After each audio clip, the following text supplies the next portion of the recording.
एक बार भगवान गौतम बुद्ध अपने शिष्यों के साथ किसी पर्वतीय स्थल पर ठहरे थे। शाम के समय वह अपने एक शिष्य के साथ भ्रमण के लिए निकले। दोनों प्रकृति के मोहक दृश्य का आनंद ले रहे थे।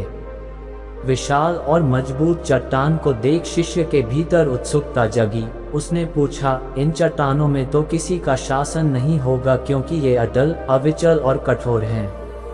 शिष्य की बात सुनकर बुद्ध बोले कि नहीं, इन शक्तिशाली चट्टानों पर भी किसी का शासन है।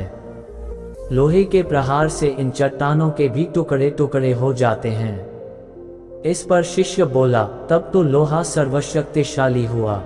बुद्ध मुस्कुराए और बोले, नहीं, अग्नि अपने ताप से लोहे का रूप परिवर्तित कर सकती है। उन्हें धैर्यपूर्वक सुन रहा शिष्य बोला, इसका मतलब अग्नि सबसे शक्तिवान है। बुद्ध ने फिर उसी भाव से उत्तर दिया, नहीं, जल अग्नि की उष्णता को शीतलता में परिवर्तित कर देता है तथा अग्नि को शांत कर देता है। शिष्य कुछ सोचने लग गया। बुद्ध समझ गए थे कि उसकी जिज्ञासा अब भी पूरी तरह शांत नहीं हुई है।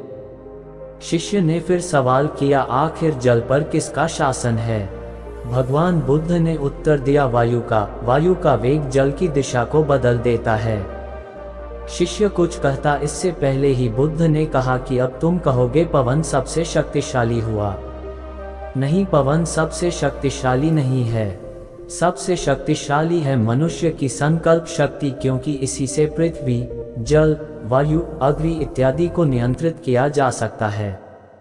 जीवन में कोई भी महत्वपूर्ण कार्य संकल्प शक्ति के बगैर असंभव है, इसलिए अपने भीतर संकल्प शक्ति का विकास करो।